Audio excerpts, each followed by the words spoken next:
कर्नाटकात कॉलेज युवती नेहा हिरेमठ हत्येनंतर पुन्हा एकदा हुबळी इथं हादरवणारी घटना घडली आहे। या ठिकाणी एकतर्फी प्रेमातून सनकी युवकानं 21 वर्षीय युवतीची हत्या केली आहे।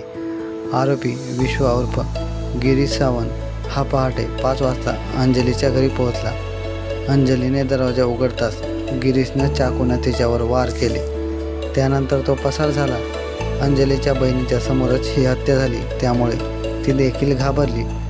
गिरीशला पकडण्यासाठी पोलिसांचे पथक रवाना झाले आहे। या घटनेबाबत मृत अंजलीची बहीण म्हणाली की गिरीश मागील काही काळापासून माझी बहीण अंजलीचा त्रास देत होता।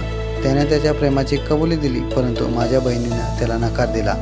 त्याने अंजलीला म्हैसूरला येण्यासाठी दबाव टाकला होता। जर ती आली नाही तर तुझी अवस्था नेहासारखी करेल अशी धमकीही आरोपीने दिली। आम्ही पोलिसांना या धमकीबाबत सूचित केले, परंतु त्यांनी गांभीर्याने घेतले नाही। आज माझी बहीण मृत्यू झाला। आरोपी युवक पहाटे 5च्या सुमारास मुलीच्या घरी घुसला। त्यानंतर मुलीवर चाकूने वार केले। तितक्यात घरातील इतर सदस्य जागे झाले।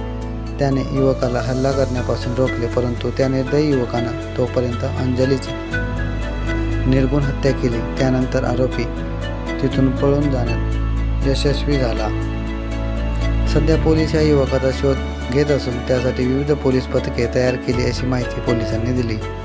दरम्यान आरोपी युवकावर चोरीसारखे अनेक गुन्हे दाखल आहेत। तो बाईक चोर म्हणून प्रसिद्ध होता। आरोपी युवकाकडून अंजलीला सातत्याने त्रास दिला जायचा। त्याबाबत तिच्या कुटुंबानेही पोलिसांना संपर्क साधून त्यांना घडलेल्या प्रकाराबद्दल सांगितले होते। पोलिसांनी या तक्रारीची फारशी दखल घेतली असा आरोप कुटुंबाने केला। या घटनेमुळे परिसरात दहशत पसरली आहे। आरोपी विरोधात कठोर कारवाई केली जावी अशी मागणी स्थानिक ग्रामस्थांमधून केली जात आहे। गेली 7 महिन्यापासून अंजलीला त्रास